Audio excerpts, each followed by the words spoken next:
Pois é, amigos, parece que se relacionar em 2025 tá mais difícil do que nunca. A gente se conecta, mas não se aprofunda. A gente quer um relacionamento, mas a gente não se permite.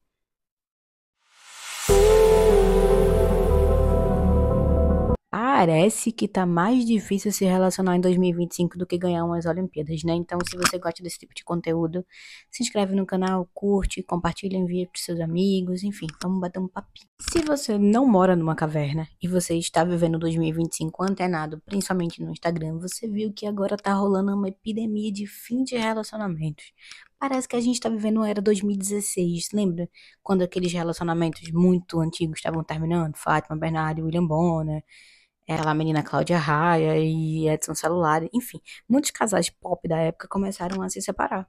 E aí começou a rolar toda essa coisa. E 2025 parece que tá nessa mesma sequência. Vários casais da internet que eram considerados meta de relacionamento começaram a se separar. E a gente vai discutir isso um pouquinho. Primeiro de tudo, antes da gente falar dos relacionamentos atuais de hoje, de 2025, vamos começar sobre antes. Vamos falar sobre o que eram os casamentos, por que que gerou casamento, o que que podia fazer naquela época, pra gente poder entender a dinâmica do porquê que hoje não tá mais funcionando. Sim, gente, há muitos e muitos anos atrás, desde que o mundo existe, casamento era uma forma de negócio. Então, você tinha uma filha, eu tenho um filho, a gente junta esses dois e a gente gera um novo negócio, uma nova família que vai usufruir desses dois terrenos, dessas duas empresas, desses dois reinos, como era o caso, né? A gente vê muito isso em Game of Thrones, né? Casamento que gera. Então, antigamente era negócio, se vendia as pessoas para ganhar isso. Então, nunca foi baseado no amor. O amor vinha, obviamente, por uma consequência dessa situação. Às vezes as pessoas combinavam, às vezes a química era boa. Então, sim, a maioria das pessoas que se casavam antigamente, elas não se casavam por amor, elas se casavam por dever.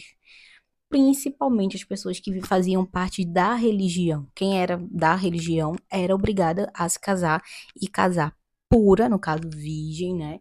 E não e tinha a obrigação de ter vários herdeiros e constituir tudo. Essa ideia de até que a morte nos separe, ela vem de dentro da igreja, né? Vem de dentro da religião. Antigamente não era permitido nem usar pensar em divórcio. Na verdade, o divórcio nem existia, não existia essa possibilidade de se divorciar. Por quê? Porque a igreja dizia que casamento era uma coisa que Deus queria que você fizesse, que Deus tinha colocado aquele homem ou aquela pessoa na sua vida. Então, o divórcio não era uma coisa que era coisa. Muitas das pessoas naquela época tinham vontade de separar. Óbvio que tinham, gente. Vontade de separar sempre existiu.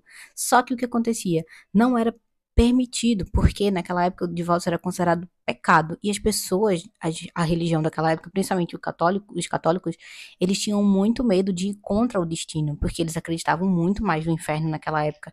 Então, se separar, uma pessoa ficar impura, você vai ficar impuro, Deus vai condenar você ao inferno. Então, muito dessas coisas era se Deus uniu, então vocês têm que permanecer até um dos dois morrer, porque foi Deus que uniu vocês dois. O que que isso significava na prática? Significava mulheres infelizes, homens infelizes, muitos casamentos abusivos, sim, porque casamentos abusivos existem há muitos e muitos anos e não existia a opção de desistir.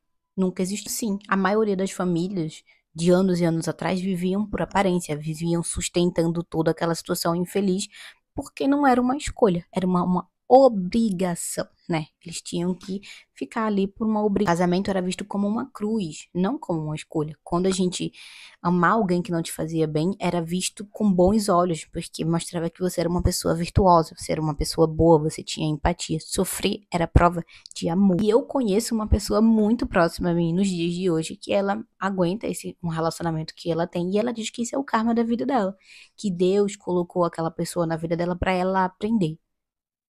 Eu digo amor, mas vai aprender a ser feliz. Então, com o passar do tempo, as pessoas começaram a entender que amor e sofrimento, eles não deveriam andar junto. Que a pessoa que ama você, ela deveria lhe tratar bem, ela deveria lhe tratar com respeito. Ela deveria honrar a situação que vocês têm, né? Que o Deus da religião deles, né? O Deus que a gente acredita, ele não seria a favor das pessoas serem felizes, das pessoas sofrerem abusos e não poderem se separar. Então, as leis foram mudando, as pessoas foram mudando, mas ainda existe muita culpa nessa situação toda. Quando eu falo culpa, não é culpa de traição ou culpa de alguma coisa, não. É culpa no sentido de ter falhado, de você ter feito ter vivido aquele relacionamento, ter falado para as pessoas que você viveu aquele relacionamento e você ia ter acabado. Então dá aquela sensação de, poxa, a culpa foi minha, eu falhei, eu não consegui lidar com esse relacionamento, eu não fui boa o suficiente para manter. Quando na verdade não tem nada a ver, né? Porque relacionamentos são duas pessoas lutando para manter aquilo ali, duas pessoas querendo aquela vivência. Assim, há muitos e muitos anos, o casamento em si, ele é visto como um sacrifício que a religião impôs pra gente, né? Ah, todo mundo, você vê muitos evangélicos hoje em dia que casam porque não podem pecar, porque... E muitas das vezes é onde a gente vai entrar nesse ponto agora desse relacionamento de 2025. Casa porque tem que casar, porque não pode fazer sexo antes do casamento, porque não pode fazer isso, porque é pecado, porque tudo é pecado, porque tudo é pecado. E aí a gente vai entrar agora nesse fato dos relacionamentos em 2000. A Disney, e não só a Disney, mas os filmes e todo mundo no geral, sempre incentivou o famoso viveram felizes para sempre. Mas nunca mostrou um filme do viveram felizes para sempre. Alguém já viu um filme? Não, sobe os créditos e acabou aquilo ali. Por quê? Porque não existe viveram felizes para sempre. Eles podem viver, mas felizes, felizes para sempre. Não existe um feliz para sempre. E eu não tô sendo cética não, gente. Só tô falando que a Disney romantizou os relacionamentos como se a gente fosse ser feliz para sempre, o tempo todo. E a gente não vai ser feliz pra sempre o tempo todo. Quando a gente tem um relacionamento e a gente tem uma convivência com uma pessoa, você vai ver que aquela pessoa lá, ela não é perfeita. Aquela pessoa lá, ela tem defeitos e qualidades e manias e vícios e tudo isso. E a gente não tá preparado pra isso. Por quê? Porque não foi nos ensinado que as pessoas têm defeitos. Foi nos ensinado que a gente vai achar um cara perfeito, maravilhoso e que ele vai fazer tudo pela gente. E quando isso não dá certo, a culpa é nossa. A gente que não soube, nós não fomos sábias o suficiente para lidar com isso. Então, o que acontece? Você olha os casamentos dos seus avós, dos seus tataravós, e eles viveram 40, 50, 60 anos juntos. O quê? Construíram 259 filhos, 259 casas. Alguém, em algum momento perguntou se eles eram felizes? Vou dar um minutinho só para vocês responderem. Eu tenho duas teorias do porquê que os relacionamentos de hoje em dia não duram mais. E a gente vai entrar em dois desses agora. Primeiro tópico que eu acredito que é o que tá gerando essa epidemia de fim de relacionamentos agora, nesses anos de 2010 pra cá, 2020 pra cá, é que as pessoas, elas não casam amando. Elas casam apaixonadas. E isso é um grande problema. Por quê? Porque quando a gente casa no auge da paixão, a gente só tá vendo o lado bom de tudo. A gente só tá vendo as coisas boas do relacionamento. A gente vê as red flags ali, mas a gente não se importa porque a gente tá tão apaixonada que o fato dele gritar comigo, ou ele gritar com uma pessoa, ele tratar mal uma pessoa, mas ele vai mudar porque eu tô aqui e eu amo ele e esse amor vai mudar nós dois e não vai, amor. Então a gente casa no auge da paixão. E o que acontece? Ao longo dos anos, essa paixão ela vai se transformar em algo mais verdadeiro. Essa magia, esse encantamento, ele vai acabar. Não é isso? Então, vai gerar o quê? As brigas. Por quê? Porque como eu não estou mais 100% apaixonada por você, eu vou começar a ver os seus defeitos. E esses defeitos vão começar a me incomodar. E o que era bonitinho vai virar um incômodo. Por quê? Porque eu ignorei aquilo quando eu iniciei o relacionamento. E você se acostumou a ter esse tipo de comportamento. E isso, ao longo prazo, vai incomodar. Então, o que acontece? As pessoas casam com 6, 7 meses, porque estão muito, muito apaixonadas, não conhecem as outras pessoas, casam, têm filhos um atrás do outro, como é o caso da Virgínia. Virgínia, com 2 meses, já estava grávida, já estava casada, já estava morando com o cara. Ela nem conhecia o cara, ela nem sabia os defeitos dele. Dá pra julgar o fato dela ter terminado o casamento? Não dá pra julgar, porque eu não, primeiro porque eu não tô dentro do casamento, eu não sei o dia a dia dos dois, e segundo porque claramente eles casaram no auge da paixão ali, quando o tesão tava no máximo, quando o amor não, a paixão tava no máximo. E sim, gente, dá merda. As pessoas não casam porque elas amam as outras, elas estão casando pela ideia do amor que elas sentem pela outra. O que nós dois juntos podemos formar. O que aquela ideia me faz sentir, sabe? Eles não casam porque eles amam a outra pessoa, porque eles gostam das coisas que a outra pessoa faz, não.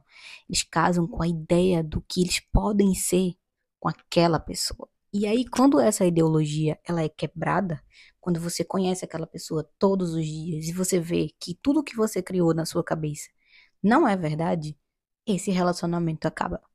Aí gera todo esse processo de um entrando em um relacionamento seguido do outro. Por quê? Porque eu não sei me preencher, eu tô preenchendo vazio, procurando e projetando na outra pessoa as minhas vontades. Então eu fico pulando de galho em galho, porque nem eu sei o que eu quero. Então eu tenho que ficar procurando nas outras pessoas o que eu quero. Então termina um relacionamento, vai pra outro, vai pra outro, vai pra outro. Você vê a Virgínia, né, no caso. Ela terminou um relacionamento com o Rezende, já foi pro Zé Felipe ela já tá com o Vini Júnior. Ela não fica solteira, ela projeta nos outros o que ela acha que ela quer pra ela, quando na verdade ela só tem que projetar nela mesma. E sim, a segunda teoria do porquê que os relacionamentos não duram, porque não existe mais obrigação de permanecer juntos. Não existe mais nada que obrigue. Existe o divórcio, existe a separação de bens, existe tanta coisa. Então, não existe mais obrigação. Mas eu tô falando de casos extremos, tá, gente? Não tô falando de, eu me separei porque ele não gosta de fazer café, ou ele não gosta de tomar sorvete. Tô falando de casos sérios, de tipo, de relacionamentos abusivos, de relacionamentos com agressão, relacionamento de desrespeito, de agressão psicológicas, de abusos psicológicos, de você se relacionar com pessoas que faz mal pra sua saúde mental. É disso que eu tô falando. Eu não tô justificando e nem romantizando relacionamentos onde que você tem que permanecer, porque não. Existem relacionamentos, eu já tive relacionamentos mesmo que eu nunca fui agredida, mas eu fui agredida psicologicamente, onde ele fazia eu pensar coisas que na verdade não existia.